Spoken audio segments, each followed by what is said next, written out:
In this video, we are going to see how we can filter all comments on your TikTok videos. So no matter what comment you have received, you can apply a filter to hold all of them until you approve them. Here's how you can easily do it. First of all, just go to the bottom right hand corner and click on the profile icon of yours. And from here, we choose the three lines at the top right and head over to the settings and privacy.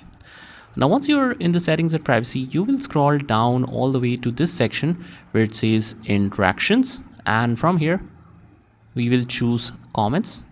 Click on that.